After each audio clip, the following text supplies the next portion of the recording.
Recording 47. Exciting. It is 8:24 a.m. on July 31st. And it's so crazy because I just put out the August pick a card reading. Make sure that you check that out if you haven't. I'm going to actually just be working on like chopping up the videos that I already have and pushing that on the shorts and things like that. So I'm going to be not doing as many like long style videos just because I have so much content that, even though some of them are anchored to certain time periods, the information is still really good. So the next video I'm probably going to do are like adventures in the astrals, and then probably for the new moons and full moons. But anyways, today there's been some interesting kind of connections going on around for me, a lot of different things, but Maria ORSIC. And I feel like I want to talk about my experience with Maria ORSIC. Now, I do want to preface this. Okay, so this dream I had with Maria ORSIC, I had one in January, and then I saw her again, I think in April or something this year, 2025. And I do want to say that it was very interesting because when I saw her in January, there was an onslaught of events that happened like that following week. So I believe I saw her on the 3rd. And then by the 9th, there was this onslaught of very interesting things that started taking place. And I wouldn't have known that if I had not been writing down my dreams. Okay, so this is another plug for just in general writing down your dreams, your astral experiences, your visions. Google Drive.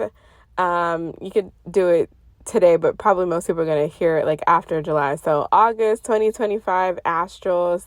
Go ahead and put your date, the time that you're doing it, because timestamps can be very important just in life. That's why I like to say the time. Right now it's 8:27. I've been having a lot of synchronicities to that. So maybe August 27th could be significant. And like write it down. Because if I didn't write this down and date it and stuff like that, I don't think I would have even connected that to everything. Like there's just this onslaught of things that started in January. And that's a part of the things that like I've said intermittently, and I don't know if all of it has made it to the channel, because some of these, like I do them and then I'm like, oh, I don't like that one, so I'm going to delete it. So I don't know which ones I've actually been putting out. But anyways, there's like this onslaught of events that happen in January. And then like as I figure out what's going on, I will talk about it. It's very interesting. So anyways, Maria ORSIC. And I do want to give a disclaimer. I went into like something else instead of the disclaimer. But with the disclaimer, okay? With the disclaimer, one thing that I noticed about energy when you're tapping into it, and I can't say that I was like tapping into her because I wasn't necessarily consciously thinking about her throughout the day. And this was kind of like a person that showed up that was random to me. Okay.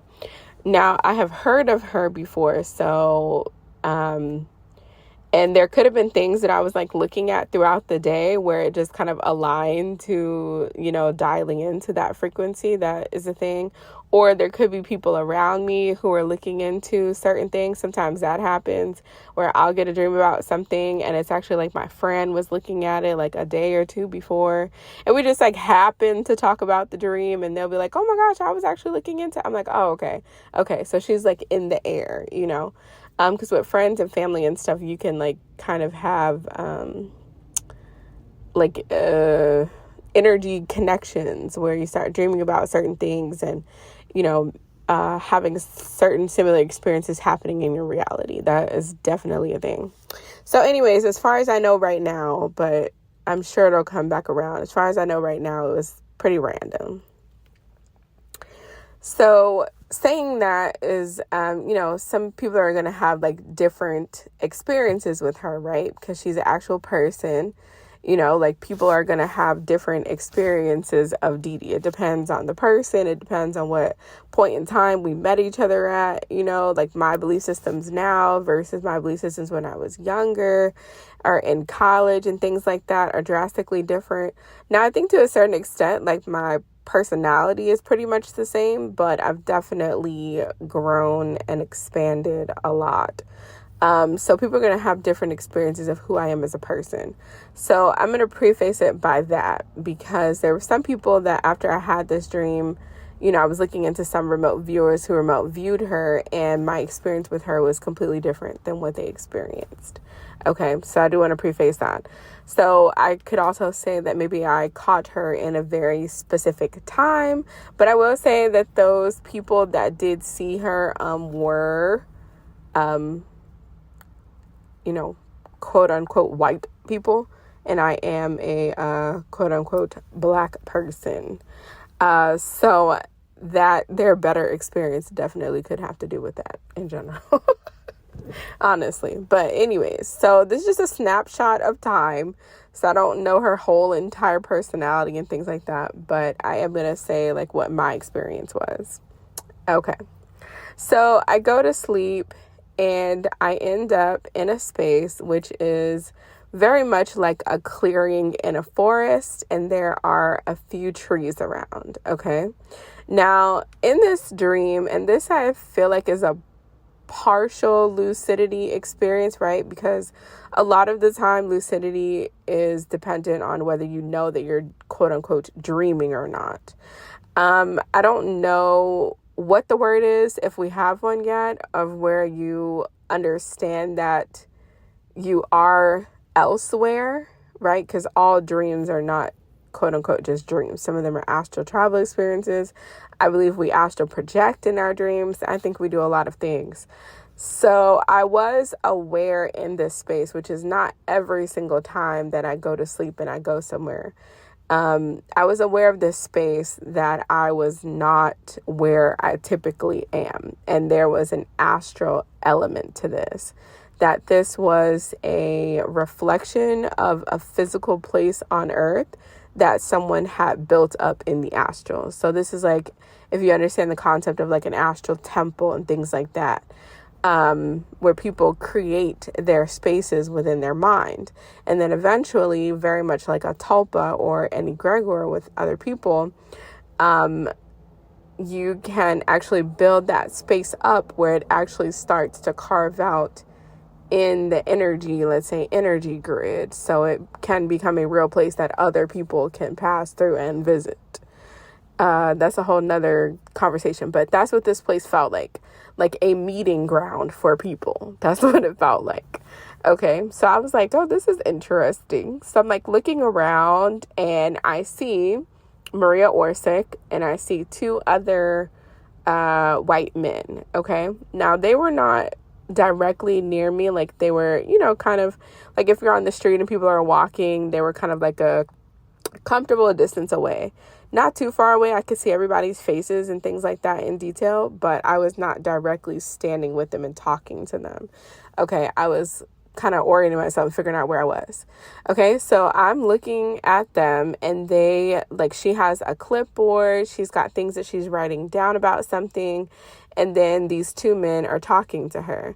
Now, right now, I'm pretty sure it was like an older man and a younger man, and they felt like not necessarily family, but that they were working together on some type of project. They were blueprinting something.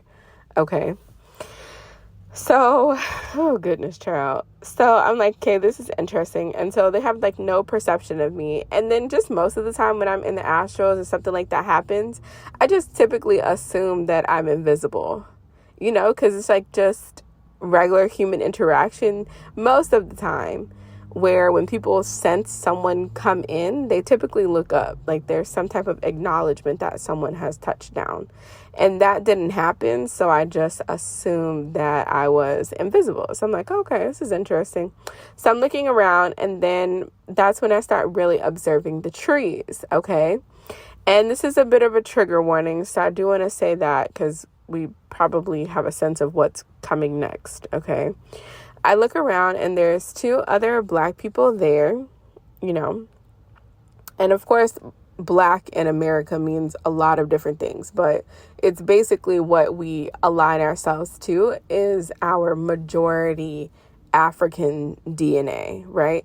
Even in America, you can have like less than 50% of African DNA and still consider yourself to be a Black person. And most of the time, depending on like kind of how you present yourself to the world, most people will accept it. But I'm just saying that because, you know, most people in America who have ancestors who were enslaved typically have other DNA from other places than just Africa, right? Like I've got Finnish DNA, which you wouldn't be able to tell that looking at me. That probably wouldn't be like 90 something % of people say is like, oh, I sense that you have Finnish ancestry. You know what I'm saying? Like, so anyways, so there were 3 of us. Now, why we, is that correct? Why we 3? Why the 3? I'll just say that, yeah. Why the 3 of us were there, I'm not exactly sure. Okay, but we were visibly African Americans. And the other 2 people definitely felt like they were African Americans. So not from Africa directly, but African DNA born in America. Okay. And so the next thing I know, there's like this energy, okay? And I'm going to say it like that because I'm not sure exactly what it was. I don't know if it was just an etheric consciousness or it was like some type of invisible person. Like sometimes I show up invisible, or if it was some interdimensional entity. I don't know what it was. But it tried to grab all 3 of us and literally lynch us from these trees. I kid you not.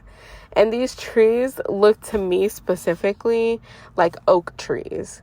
Now, I don't know that for certain because I'm not like a tree expert, but I'm just going to go with that they were oak trees, like great oak trees, grand oak trees. Is that what they're called? Grand oak trees? Hold on. Let me just look it up right quick. Because I've heard people talk about like great oaks and stuff, but is there a grand oak? Grand oak tree. Okay. A grand oak tree typically refers to a large, old, and often historically significant oak tree. These trees are notable for their size, age, and the role they play in the environment or local culture. They can be landmarks, symbols of resilience, or simply impressive natural features. Yeah, that's what they look like to me. I will say that it definitely seemed like there were less branches. I will say that. So like towards the bottom. So there was only like the upper, are they called canopies? Like the top of the tree, upper canopy branches, but like the lower branches were like broken off. Now, unfortunately, that could have to do with hanging strange fruit, I'm sure. But I did notice that it seemed like some of the branches were definitely missing. Okay. So anyways, the other 2 people, unfortunately, I would say were successfully, strange fruit. Okay. Now with me, how I would explain it is that like my astral body was hung on this tree for a moment, but I was able to grab it and bring it back to me. That's what I would say. And as I was doing that, and I was instantaneous, like I felt like this shift, I felt something grab, and instantly I was like, what's going on? And when I said, what's going on? I saw an aspect of myself being hung on this tree, and then I instantaneously grabbed it and brought it back to me. Now, when I did that is when I was looking out because like we were facing that group that still wasn't really paying attention. But I did understand that this energy was a part of their group. So there was a reason why I was there. And I guess they didn't find it to be valuable to see like who was selected for this, like almost like ingredients to a spell. Honestly, that's what I would say. Like ingredients to a spell. So we just need 3 Black people from America, just, hang them on this tree, and then we'll get the next things that we need. Honestly, that's what it felt like. And I didn't really understand it until that situation happened. So I'm like, oh, okay, interesting. So the acknowledgement was not that I was invisible, but that they didn't find, the acknowledgement to be significant. So I was like, oh, okay, that's interesting. And so when I was not successfully hung from the tree is when this Maria ORSIC woman turned around. And she looked at me almost like, why are you here? And I gave her a look back like, shouldn't you know that? Like, do you know what I'm saying? Like, shouldn't you know that? Like, shouldn't you be aware of why I'm here? Or you're just doing certain things unconsciously and then just expecting them to go a certain type of way. You always have to be prepared for the X factor in something. And that is the kind of, what I would say, the kind of danger of doing certain things, and you're more worried about the steps to something than the actual process of it. Because you always have to be aware of the X factor, that there is a reason why an energy, an entity, blah, blah, blah, blah, blah, is instructing you to do something. And certain people, because they have such a reverence for certain energies, entities, things like that, they're more prone to just listening to the steps and not putting much thought into it. And that can be a very dangerous thing because you don't really understand the depth of the level of why they're instructing you to do something. Does that make sense? So I didn't really say anything else after that. I was just kind of seeing like, okay, what were their next moves? Because at this point, I could just hop out of this space. And that's what I started realizing, like, oh, okay, like this is just a space and I can hop out of this. But it's not really just about whether I can hop out of it or not, because are they about to like try to find somebody else? Do you know what I'm saying? Like, are they about to try to find somebody else? Like, what's going on? What all is going on over here is now what I'm focused on. And so what I started gathering from that space, and this is what I'll say, okay, is that this had to do with some type of inverted ODIN ritual. An inverted ODIN ritual of hanging himself upon the tree, sacrificing his eyes to gain knowledge. Now, whether she and these other 2 men were aware of this aspect, I cannot say that because it did not seem like that was the case. But I've had a similar dream like this that I'll probably redo. I don't know if I put it on the channel or not, but it's about this very, very old vampiric energy named Isabella. Okay. And when I do that, I'll probably link it to this video so you can get an idea of what I'm talking about, that these very old primordial energies have very big reasons for the people that they choose, that they select, and for the things that they are instructing people to do. And it's always good, whether it's God, whether it's an angel, whether it's a demon, whether it's an ancestor, to ask a multitude of questions, because there are usually layers to why they want you to do something. And sometimes the obvious answer is not, right? So maybe in her mind, she was like, oh yeah, we're just going to clear some of the Negroes off the astrals or something. And the tree can embody their souls or something like that. But anyways, when I was there, I understood it was some type of inverted ODIN ritual, but there's also a connection to ODIN in Africa. And that is Odinala, okay? And Odinala is the Igbo religion.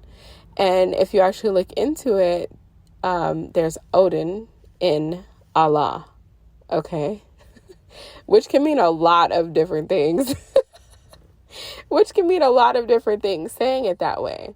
But if you do look into it, Allah Okay, ALA, which is why I was talking about this today too, is because I mentioned something about this on a comment in a video. And then today I literally saw that spelling of Allah, the African goddess ALA, on a license plate when I was thinking about doing this video. So I was like, okay, cool. Oh yeah, that's what I saw. I also saw Bia 8 DNA. Okay, and Bia is also a goddess with Tano. I'm just writing that down because I couldn't remember what the other one was. Okay, so Bia and Tano.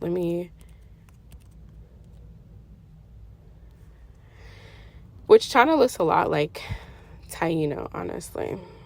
Okay, so Tano is the twin brother of Bia, which is Bea, another river deity in Asante, and they are both a bosom, which means children of Nyame. And as such, they stand in the godly hierarchy of the Akan deities below the creator god Nyame. In Ghana, it gives famous Tano shrine. Oh, hold on. Oh, okay, I think they're just talking about a famous shrine. Okay, so that is in the Akan tradition. So that has been coming up as well too. But Allah, the African goddess, I'm going to read a little bit about her. And she's Nigerian, okay? So sometimes she's also called Ani, like Anna, okay?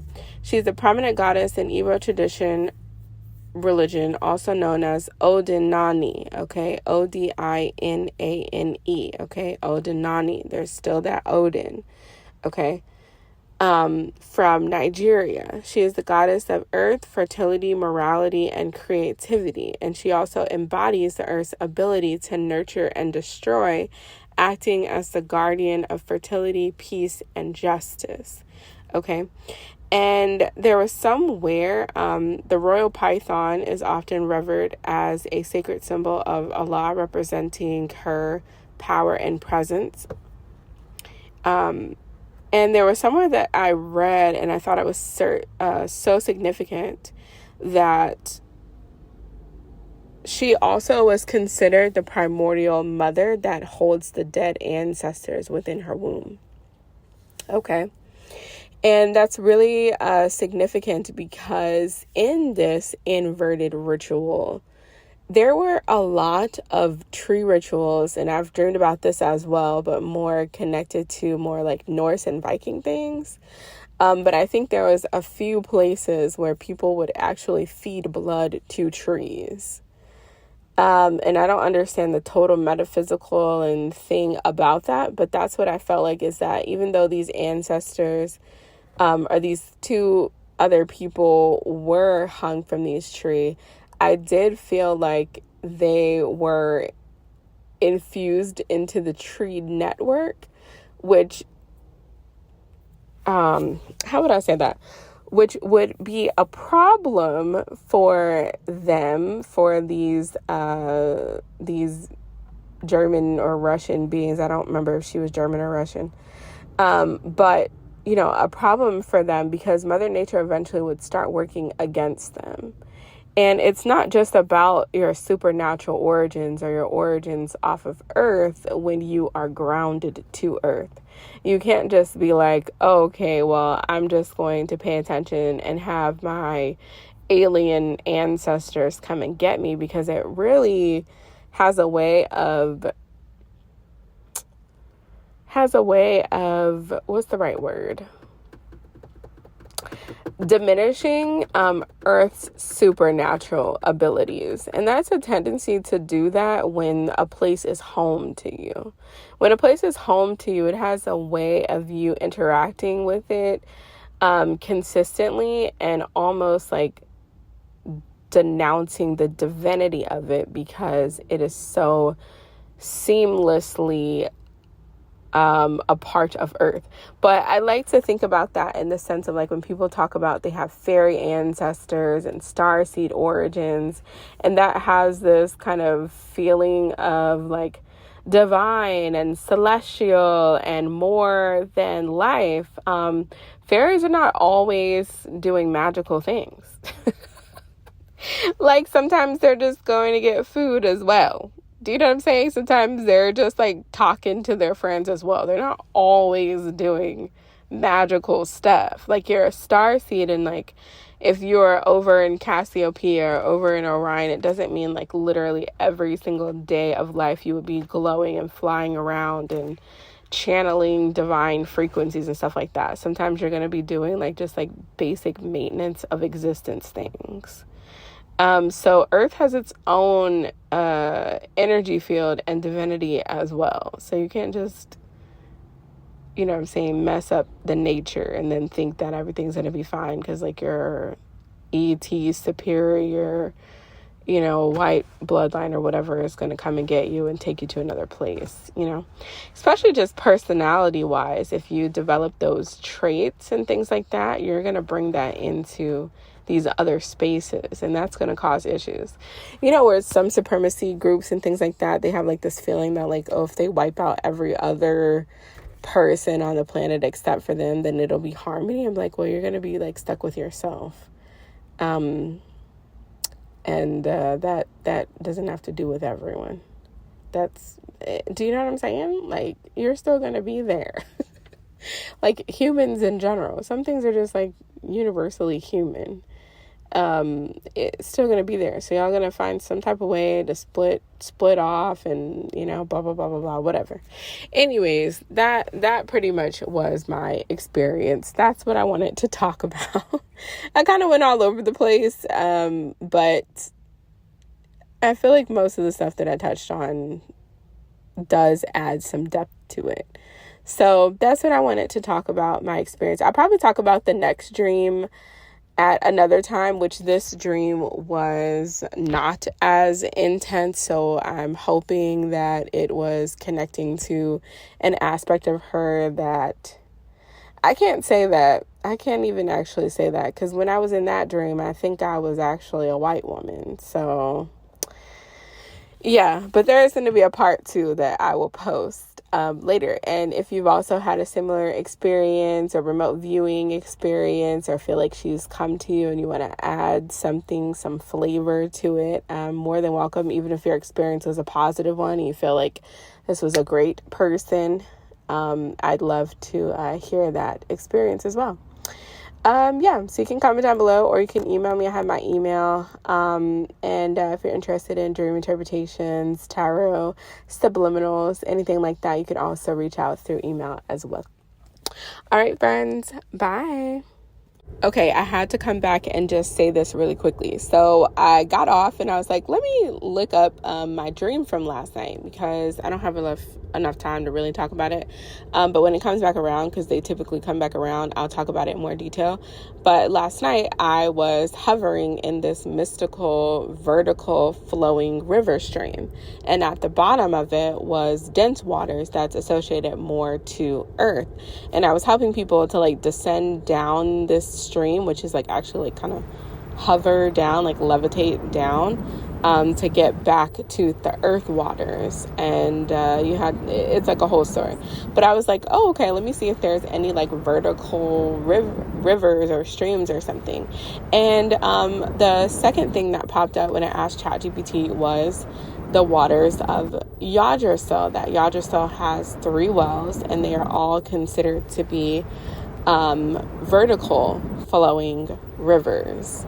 So I just wanted to say that, especially the well of Mimir, which I'm guessing is memory, I think, that it flows vertically. So I just feel like, and I didn't even think of that consciously, like, oh, maybe this is connected to Yggdrasil, because in that dream, I don't remember particularly seeing a tree, but I definitely remember the flow.